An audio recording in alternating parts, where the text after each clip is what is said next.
Aujourd'hui, nous allons observer les différences et les ressemblances entre deux peuples amérindiens qui sont les Algonquins et les Iroquois.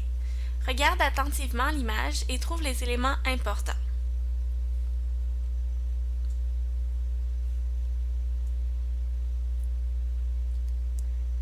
Avant l'arrivée de Jacques Cartier, les peuples algonquins vivent en Amérique du Nord. Ils sont un peuple nomade, c'est-à-dire qu'ils se déplacent souvent, selon les saisons, pour suivre le gibier qu'ils chassent. Ils habitent dans les wigwams, ce sont des abris qu'ils font et défont selon leurs emplacements. Leurs armes de chasse. Le tomahawk est utilisé pour la guerre et les rituels. L'arc est fait à partir de branches de frêne, la corde est faite en nerfs de cerf et le bouclier sert à se protéger lors des attaques. La lance est utilisée pour chasser les bisons. Leur instrument de musique. Les tambours et tambourins sont très utiles pour envoyer des messages au loin. Les flûtes sont utilisées pour charmer les femmes, guérir les malades et mieux réfléchir. Le hochet sert à invoquer l'esprit de la vie lorsqu'on veut guérir quelqu'un. Les Iroquois.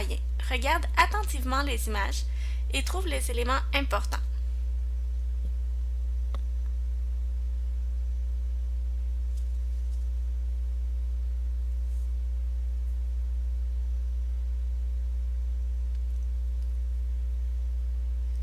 Leur mode de vie. Les Iroquois vivent aussi en Amérique du Nord.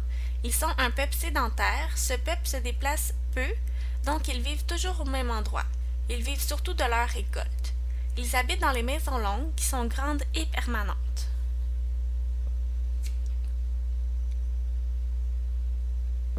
Leurs armes de chasse sont le tomahawk, l'arc à flèche, le bouclier, la lance et aussi le casse-tête. C'est une massue qui est faite de bois et de pierre.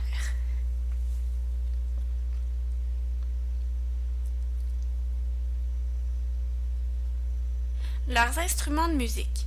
Ils ont, comme les Algonquins, les tambours, les flûtes et les hochets.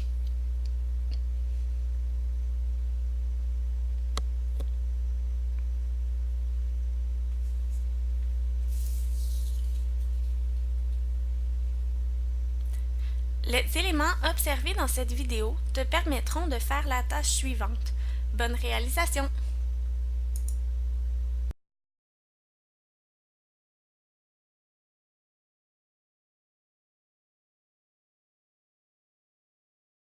Created using Powtoon.